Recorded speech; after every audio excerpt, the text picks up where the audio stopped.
Good morning friends, aspirants लवासना में आपका स्वागत है।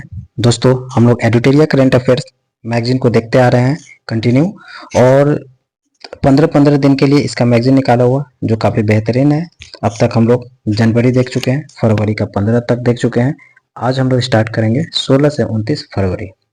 चलिए बिना देर किए हुए पढ़ते हैं आगे का क्वेश्चंस। काफ़ी इंपॉर्टेंट फैक्ट्स हो जाता है और काफ़ी इसमें अच्छे अच्छे फैक्ट्स दिया हुआ है। तो बिना देर किए हुए हम लोग आज स्टार्ट करते हैं। जिया ओ कांग सीमा रक्षा गांव, इसके बारे में एक क्या है जिया ओ कांग सीमा रक्षा गांव। हाल ही में चीन भारत की उत्तर पूर्वी सीमा पर नवनिर्मित जियाओकांग सीमावर्ती गांव पर कब्जा कर लिया। कौन किया? चीन ने भारत के उत्तर पूर्वी सीमा पर नवनिर्मित जियाओकांग सीमावर्ती गांव पर कब्जा कर लिया। चीन 2019 से वास्तविक नियंत्रण रेखा पर गांव का निर्माण कर रहा है जो भारत और चीन को अलग करती है। जियाओकांग सीमा रक्षा गांव, इसके बारे में थोड़ा देखते हैं। चीन ने 5 साल पहले तिब्बत स्वायत्त क्षेत्र के साथ भारत की सीमाओं पर 628 जियाओकांग या समृद्ध गांव का निर्माण शुरू किया था, जिसमें LAC आसपास के क्षेत्र भी शामिल है। इन गांवों को नागरिक और संभावित सैन्य दोनों कार्यों के उपयोग के लिए डिजाइन किया गया है। जियाओकांग गांव को रणनीति रूप से सीमावर्ती क्षेत्र में चीन की उपस्थिति बढ़ाने के उद्देश्य से निर्मित किया जाता है। संरचनाओं में अधिकतर 2 मंजिला खड़ी विशाल इमारतें शामिल है। जियाओकांग सीमा रक्षा गांवों पर भारत की प्रतिक्रिया क्या है? भारत सरकार ने वर्ष 2022 में वाइब्रेंट विलेज प्रोग्राम की घोषणा की, जिसका मुख्य उद्देश्य अपने सीमावर्ती गांवों को सभी सुविधाओं से युक्त और पर्यटक आकर्षक आधुनिक गांव के रूप में विकसित करना। भारत ने अपने सीमा के बुनियादी ढांचे को मजबूत करने और नई सड़कों, पुलों और हेलीपैड के निर्माण के साथ आगे की कनेक्टिविटी में सुधार करने पर भी ध्यान केंद्रित किया है। इसी से जुड़े और कुछ कॉन्सेप्ट है।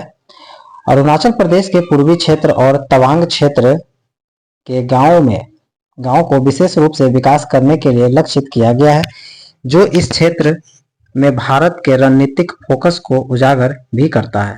चीन द्वारा जियाओकांग गांव सीमा रक्षा गांवों पर कब्जा क्षेत्रीय स्थिरता और क्षेत्रीय अखंडता के बारे में महत्वपूर्ण चिंताएं पैदा करता है।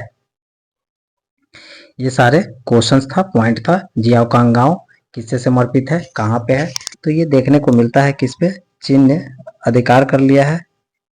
इसी को देखते हुए भारत ने भी वाइब्रेंट गांव को एक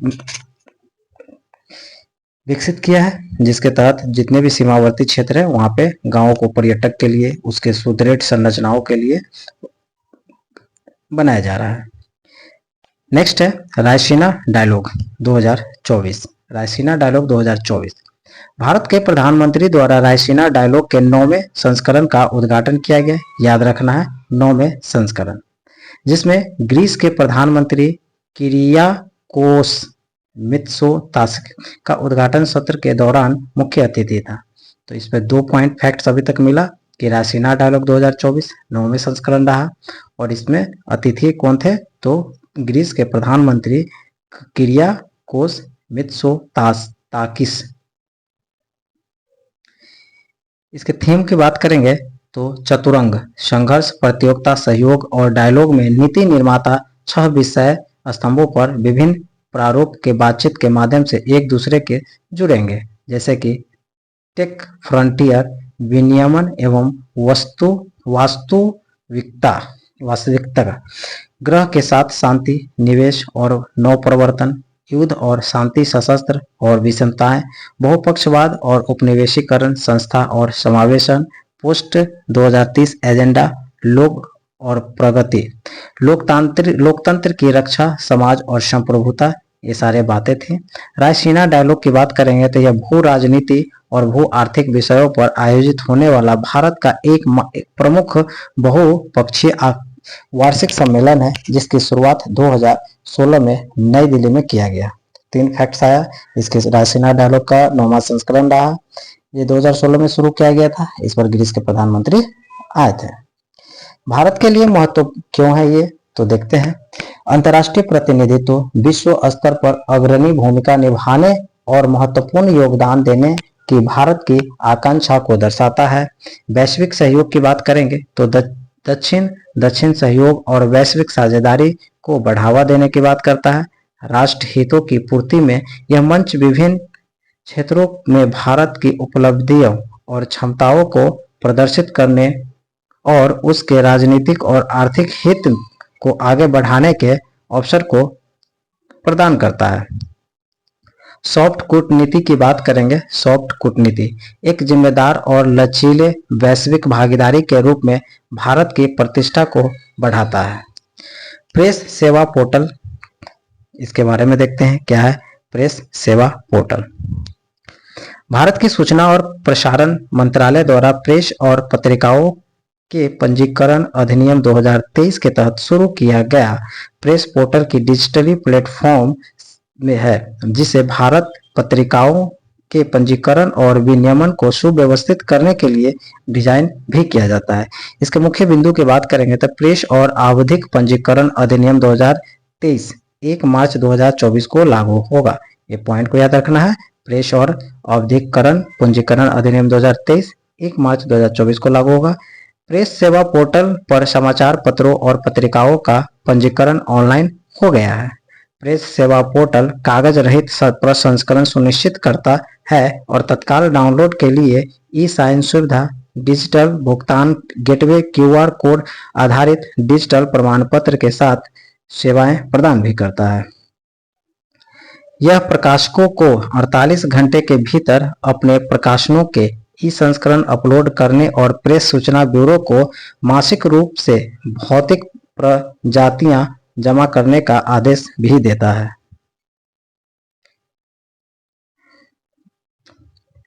प्रक्रियाओं को आधुनिक बनाने और इसे अधिक कुशल बनाने के उद्देश्य से पोर्टल प्रेस रजिस्टर जनरल द्वारा फेसलेस ऑडिट और निरीक्षण की भी अनुमति देता है। प्रेस सेवा पोर्टल के साथ एक नई वेबसाइट भी है, जिसमें सभी संबंधित जानकारी और उपयोगकर्ता को अनुकूल इंटरफेस भी करता है। सुप्रीम कोर्ट ने चंडीगढ़ मेयर चुनाव परिणाम को रद्द कर दिया। मेयर चुनाव परिणाम चंडीगढ़ क्या है? सुप्रीम कोर्ट ने चंडीगढ़ नगर निगम मेयर पद के लिए 30 जनवरी को हुए चुनाव को नतीजे को रद्द कर दिया। नतीजों को पलटते हुए सुप्रीम कोर्ट ने संविधान के अनुच्छेद 142 के तहत अदालत को प्रदत्त व्यापक शक्तियों का इस्तेमाल किया। यहाँ पे याद रखना है आर्टिकल कितना 142। मुख्य बिंदु है कि रिटर्निंग अधिकारी को सुरक्षा कैमरे में 8 मतपत्रों को विरूपित करते हुए पकड़ा गया। सुप्रीम कोर्ट ने इस घटना की निंदा करते हुए लोकतंत्र का मजाक बताया और मतपत्र रिकॉर्ड और सुरक्षा कैमरे के फुटेज को सुप्रीम कोर्ट में पेश करने का आदेश भी दिया। सर्वोच्च न्यायालय का हस्तक्षेप लोकतांत्रिक समाज में निष्पक्ष चुनावी की महत्वपूर्ण भूमिका पर प्रकाश भी डालता है। अनुच्छेद 142 क्या कहती है? अनुच्छेद 142 सर्वोच्च न्यायालय को विवेकाधीन शक्ति प्रदान करता है। 142 का उपधारा 1 में कहा गया है कि सर्वोच्च न्यायालय अपने अधिकार क्षेत्र का प्रयोग करते हुए ऐसी डिक्री पारित कर सकता है या ऐसा आदेश दे सकता है जो उसके समक्ष लंबित किसी भी कारण या मामले में पूर्ण न्याय करने के लिए आवश्यक हो। इस प्रकार पारित कोई भी डिक्री या आदेश भारत पूरे क्षेत्र में लागू किया जाएगा।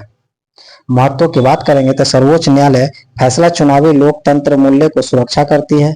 यह फैसला राजनेता और चुनाव अधिकारियों के लिए परिणामों में हेरफेर न करने के लिए चेतावनी की घंटी के रूप में कार्य भी करेगा। सरकार की निरंकुशता तथा चुनावी प्रक्रिया में नौकरशाही की संदिग्ध भूमिका पर भी प्रश्न चिन्ह लगाती है। नेक्स्ट पॉइंट देखेंगे, वैश्विक दलहन सम्मेलन 2024। वैश्विक दलहन 2024 हाल ही में वैश्विक दलहन 2024 के आयोजन नई दिल्ली में किया गया। वैश्विक दलहन सम्मेलन जो दाल उत्पादकों, प्रोसेसरों और व्यापारियों की एक वार्षिक बैठक है, इसने सुझाव दिया कि भारत को पोषण संबंधी आवश्यकताओं को पूरा करने के लिए दालों का उत्पादन बढ़ाने पर फोकस करने की आवश्यकता है। दलहन सम्मेलन 2024 की मुख्य विशेषताएं की बातें करते हैं तो विगत एक दशक में भारत में दालों का उत्पादन 60% बढ़ गया। 2014 में 171 लाख टन से बढ़कर 2024 में 270 लाख टन तक पहुंच गया। ध्यान देंगे कि 2024 में 171 लाख टन था जो 2014 में, अब 2024 10 सालों में 270 लाख टन तक पहुंच गया है। लगभग 60% की बढ़ोतरी हुई है। भारत को दुनिया का सबसे बड़े दाल उत्पादक, उपभोक्ता और आयातक के रूप में जाना जाता है। सबसे बड़ा दाल उत्पादक और उपभोक्ता है, ये 2 पॉइंट को याद रखना है। भारत दुनिया में सबसे बड़े दाल उत्पादक और उपभोक्ता और आयातक तीनों चीज में रूप में जाना जाता है। भारत का वैश्विक उत्पादन 25% का योगदान है, यानी पूरे विश्व में 100% में 25% से भारत योगदान करता है उत्पादन में। हालांकि दुनिया के कुल उत्पादन का 27% उपभोक्ता कर उपभोग भी करता है और 14% आयात करता है। भारत तथा चना, भारत चना और कई अन्य दलहन फसलों में आत्मनिर्भर हो चुका है। हालांकि अरहर और उड़द दालों के मामले में थोड़े कमी विद्यमान है, यानी कि भारत चना और अन्य कई दलहन उड़द अरहर में अभी पिछड़े हुआ है। भारत वर्ष 2027 तक दालों में आत्मनिर्भर हासिल करने का लक्ष्य रखा हुआ है, यानी कि हर प्रकार के दालों में आत्मनिर्भर हो जाएगा।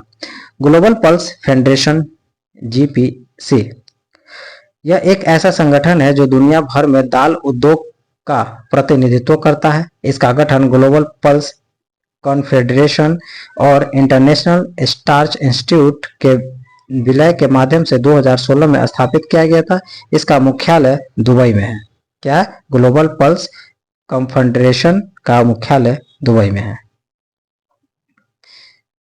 इसका उद्देश्य दाल उद्योग के हितों का समर्थन करने वाले नीतियों का वकालत करना तथा दलहन उत्पादन और उपयोग में अनुसंधान और नवाचार को सुविधाजनक बनाना। महत्व इसके बारे में देखते हैं क्या क्या महत्व है। तो दालें प्रोटीन, पौष्टिक फाइबर, पोषक तत्वों और खनिजों से समृद्ध होते हैं। दालें प्रोटीन, पौष्टिक फाइबर, पोषक तत्वों और खनिजों से समृद्ध होते हैं। दालें नाइट्रोजन स्थिरीकरण के माध्यम में मृदा स्वास्थ्य में सुधार करती है। दालें मिट्टी में कार्बन को सोखने और सिंथेटिक उर्वरक के उपयोग से संबंधित ग्रीन हाउस गैस उत्सर्जन को कम करने की अपनी क्षमता के कारण जलवायु परिवर्तन को कम करने में योगदान भी करता है। नेक्स्ट देखेंगे अंतरिक्ष क्षेत्र में 100% प्रत्यक्ष विदेशी निवेश। अंतरिक्ष क्षेत्र में 100% प्रत्यक्ष विदेशी निवेश। हाल ही में केंद्रीय मंत्रिमंडल ने संशोधित FDI नीति के तहत अंतरिक्ष क्षेत्र में 100% प्रत्यक्ष विदेशी निवेश को मंजूरी प्रदान किया है। अंतरिक्ष क्षेत्र को निर्धारित उप क्षेत्रों और गतिविधियों में प्रत्यक्ष विदेशी निवेश के लिए उदार बना दिया गया है। मुख्य बिंदु की बात करेंगे इसमें तो सैटेलाइट उप क्षेत्र को 3 अलग अलग हिस्सों में विभाजित किया गया है।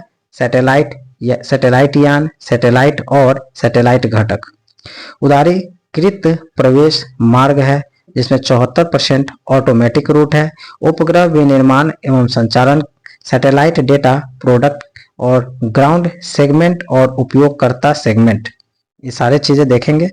49% तक ऑटोमेटिक रूट है। 49% तक ऑटोमेटिक रूट है। प्रक्षेपण यान और संबंधित प्रणालियों या उप प्रणालियां। अंतरिक्ष यान को प्रक्षेपित करने और प्राप्त करने के लिए स्पेसपोर्ट का निर्माण। 100% तक ऑटोमेटिक रूट की बात करेंगे तो उपग्रह, ग्राउंड सेगमेंट और उपयोगकर्ता सेगमेंट के लिए घटकों और उप प्रणालियों का निर्माण भी करता है। महत्व की बात करेंगे तो संशोधित नीति का उद्देश्य निवेशकों को भारतीय अंतरिक्ष कंपनियों में निवेश करने के लिए आकर्षित करना है। प्राइवेट सेक्टर कि इस बढ़ी हुई सहभागिता से रोजगार सृजन, आधुनिक टेक्नोलॉजी को आत्मसात करने और क्षेत्र को आत्मनिर्भर बनाने में मदद मिलेगी। यह प्रस्ताव सुधार, उदारीकरण, प्रवेश मार्ग निर्धारित करके तथा उपग्रहों, प्रक्षेपण यानों और संबंधित प्रणालियों या उप प्रणाली एफडीआई के लिए स्पष्टता प्रदान करके अंतरिक्ष यान को प्रक्षेपित और रिसीव करने के लिए एक्सपोसोट को निर्माण और अंतरिक्ष में से संबंधित घटकों और प्रणालियों के निर्माण द्वारा अंतरिक्ष में एफडीआई नीति प्रावधानों को उदार बनाने का प्रयास भी करता है। इससे देश की कंपनियों को ग्लोबल वैल्यू चेन में एकीकृत किए जाने की संभावना भी है। इस कंपनियां सरकार के मेक इन इंडिया और आत्मनिर्भर भारत के पहल को विधिवत प्रोत्साहित करते हुए देश के भीतर अपनी विनिर्माण सुविधा स्थापित करने में सक्षम भी होगी। भारत का पहला राष्ट्रीय डॉल्फिन अनुसंधान केंद्र। बिहार के मुख्यमंत्री नीतीश कुमार ने 4 मार्च 2024 को पटना में भारत के पहले एकमात्र राष्ट्रीय डॉल्फिन अनुसंधान का उद्घाटन किया। यह एशिया का एकमात्र डॉल्फिन शोध केंद्र है। एशिया का एकमात्र 4 मार्च 2024। इस रिसर्च सेंटर में डॉल्फिन के साथ भी अन्य जलीय जीवों पर भी शोध किया जाएगा। यह केंद्र पटना विश्वविद्यालय के भीतर 4400 वर्ग मीटर भूमि पर स्थापित किया जाएगा तथा गंगा नदी से करीब 200 मीटर की दूरी पे है। इसका उद्देश्य गंगा डॉल्फिन का व्यापक अध्ययन करने में वैज्ञानिकों और शोधकर्ताओं की सहायता करना, डॉल्फिन के जीवन के विभिन्न पहलुओं पर गौर करना, जिसमें व्यवहार, उत्तरजीविता, कौशल भोजन की आदतें, मृत्यु के कारण आदि भी शामिल होंगे। राष्ट्रीय डॉल्फिन अनुसंधान केंद्र परियोजना को केंद्र सरकार द्वारा 2013 में मंजूरी मिली थी। गंगा डॉल्फिन की भारत का राष्ट्रीय जलीय जीव है। गंगा डॉल्फिन भारत का राष्ट्रीय जलीय जीव है, जिसका वैज्ञानिक नाम प्लेटोनिस्टा गैंगेटिका। भारत में डॉल्फिन की संख्या 3000 है, जिसमें से लगभग 50% बिहार में पाई जाती है। 2010 में भारत के वन एवं पर्यावरण मंत्रालय द्वारा इसे राष्ट्रीय जल जीव घोषित किया गया। 2022 में भारत सरकार ने 5 अक्टूबर को राष्ट्रीय डॉल्फिन दिवस मनाने की घोषणा किया। 2010 में भारत के लिए राष्ट्रीय जल जीव घोषित किया गया और 5 अक्टूबर को डॉल्फिन दिवस के रूप में मनाया जाता है। यह IUCN के विलुप्त प्राय में शामिल किया गया है। 2019 में देश की नदियों में महासागरों में डॉल्फिन की संरक्षण और सुरक्षा प्रदान करने के उद्देश्य से प्रोजेक्ट डॉल्फिन की शुरुआत किया गया था 2019 में। अंतर्राष्ट्रीय बौद्धिक संपदा सूचकांक 2024। हाल ही में US चैम्बर ऑफ कॉमर्स ने अपने अंतर्राष्ट्रीय बौद्धिक संपदा IP सूचकांक का 12वां संस्करण जारी किया गया है। भारत में 38.64 के समग्र स्कोर के साथ 55 देशों में से 42वें स्थान पर आया है, जो 2022 से अपरिवर्तित है। भारत 38.64% के स्कोर के साथ साथ 55 देशों में 42वें स्थान लाया है। मुख्य बिंदु की बात करेंगे तो संयुक्त राज्य अमेरिका इस सूची में शीर्ष स्थान पे है। USA प्रथम स्थान पे है, इसके बाद UK पड़ता है, देन फ्रांस पड़ता है। सूचकांक विश्व की शीर्ष 55 अर्थव्यवस्थाओं की IP ढांचे का मूल्यांकन करता है। सूचकांक में पाया गया है कि विश्व के 20 अर्थव्यवस्था में उल्लेखनीय सुधार हो रही है। अंतर्राष्ट्रीय बौद्धिक संपदा सूचकांक में 50 अद्वितीय संकेतकों में 55 वैश्विक अर्थव्यवस्था में IP अधिकार का मूल्यांकन करता है। संकेतकों में पेटेंट और कॉपीराइट नीतियों से लेकर IP परिसंपत्तियों के व्यवसायीकरण, अंतर्राष्ट्रीय संधियों का अनुसमर्थन भी करता है। बौद्धिक संपदा की बात करेंगे तो यह दिमाग की रचनाओं को संदर्भित करता है, जैसे कि आविष्कार, साहित्य, कलात्मक और कार्य, डिजाइन और वाणिज्य प्रयुक्त प्रतीक नाम का चित्र भी बनाता है। बौद्धिक संपदा का अधिकार है आविष्कारक का निर्माता को एक निश्चित अवधि के लिए अपने आविष्कार या रचना की रक्षा के लिए दिए गए कानून का अधिकारों का संरक्षित करना। महत्व की बात करेंगे तो IP सूचकांक उन नीति निर्माताओं के लिए एक रोड मैप के रूप में कार्य करता है जो अधिक मजबूत आईपी नीति के माध्यम से रचनात्मक नवाचार और आर्थिक विकास का समर्थन भी करता है। गगनयान मिशन की बात करेंगे तो हाल ही में प्रधानमंत्री भारत के क्रू अंतरिक्ष मिशन गगनयान के लिए 4 अंतरिक्ष यात्रियों का नाम की घोषणा किया है। चयनित अंतरिक्ष यात्री हैं प्रशांत बालकृष्णन नायर, अंगद प्रताप, अजित कृष्णन एंड शुभांशु शुक्ला। ये 4 है जो अंतरिक्ष यात्री बनेंगे, प्रशांत बालकृष्णन नायर, अंगद प्रताप, अजित कृष्णन और शुभांशु शुक्ला। ये सभी भारतीय वायुसेना में विंग कमांडर या ग्रुप कैप्टन के पद पर है और उसके पास परीक्षण पायलट के रूप में काम करने का व्यापक अनुभव भी है। गगनयान मिशन के बारे में देखते हैं तो गगनयान मिशन में मानव युक्त और मानव रहित दोनों मिशन शामिल है। गगनयान कार्यक्रम में अल्प अवधि में निम्न पृथ्वी कक्षा एलईओ में मानव अंतरिक्ष उड़ान के प्रदर्शन को परिकल्पना की गई है और यह लंबे समय में एक निरंतर भारतीय मानव अंतरिक्ष अन्वेषण कार्यक्रम की नींव भी रखेगा। गगनयान कार्यक्रम की कुल लागत 9,023 करोड़ रुपया है। पहला मानव रहित गगनयान 1 मिशन अंतिम मिशन के लिए प्रौद्योगिकी के लिए तैयार की जांच की रही है। परीक्षण में 2024 के अंत तक शुरू होने वाली है। गगनयान के लिए सभी मिशनों के लिए इसरो ने अपने LVM-3 रॉकेट का उपयोग किया गया है। इस मिशन का उद्देश्य पर्यावरण नियंत्रण और जीवन समर्थन प्रणाली के बिना क्रू मॉडल की विशेषता वाली प्रौद्योगिकी तत्परता का आकलन करना है। घटक क्रू मॉडल और सर्विसेज मॉडल जो मिलकर कक्षीय मॉडल बनाएंगे। इन मिशनों का उद्देश्य अंतरिक्ष प्रौद्योगिकी में अंतर्दृष्टि को गहरा करना, निदान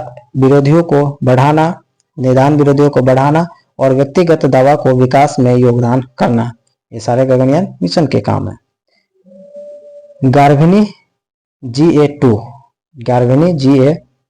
क्या है तो BRIC THSTI फरीदाबाद और IIT मद्रास के शोधकर्ताओं ने दूसरी और तीसरी तिमाही में गर्भवती महिलाओं में भ्रूण की उम्र सटीक रूप से निर्धारित करने के लिए एक भारत विशिष्ट कृत्रिम बुद्धिमत्ता मॉडल को विकसित किया है। प्रमुख विशेषताएं की बात करेंगे तो यह भारतीय जनसंख्या डेटा का उपयोग करके विकसित और मान्य किए जाने वाला तिमाही जीए अनुमान मॉडल है। गार्भिनी G2 भ्रूण की उम्र का सटीक अनुमान लगाता है जिसके त्रुटि लगभग 3 गुना कम हो जाती है। यह जन्म परिणामों का उन्नत शोध के लिए एक अंत विषय समूह DBT इंडिया पहल कार्यक्रम का हिस्सा है। पॉइंट याद रखना है, यह जन्म परिणामों का उन्नत शोध के लिए एक अंत विषय समूह DBT इंडिया पहल के कार्यक्रम है। मॉडल के विकास के उन्नत में डेटा विज्ञान और कृत्रिम बुद्धिमत्ता मशीन लर्निंग तकनीकों का अनुप्रयोग भी शामिल है। इसमें महत्व की बात करेंगे तो गर्भवती महिलाओं को उचित देखभाल प्रदान करने के लिए गर्भकालीन आयु का सटीक अनुमान महत्वपूर्ण है। यह एंड टू एंड साझेदारी स्वास्थ्य देखभाल वर्क फ्लो में समाधानों को निर्बाध एकीकरण की सुविधा प्रदान करती है। यह डॉक्टरों को बेहतर प्रसव पूर्व देखभाल प्रदान करने के नियत तारीख के अधिकांश सटीक के रूप में जानने और ऐसे निर्णय लेने के लिए अनुमति देता है जो माताओं और शिशुओं के परिणामों में सुधार कर सकता है। गर्भ INI DBT एक प्रमुख कार्यक्रम है और गर्भकालीन आयु का अनुमान लगाने के लिए इन जनसंख्या विशिष्ट मॉडलों का विकास एक सराहनीय परिणाम है। इन मॉडलों को पूरे देश में मान्य किया जा रहा है। नेक्स्ट देखेंगे वैश्विक अपशिष्ट प्रबंधन आउटलुक 2024। ओके फ्रेंड्स, तो अब देखेंगे नेक्स्ट वीडियो में वैश्विक अपशिष्ट प्रबंधन आउटलुक 2024। इसके बारे में नेक्स्ट सेशन में देखेंगे। तब तक के लिए थैंक यू।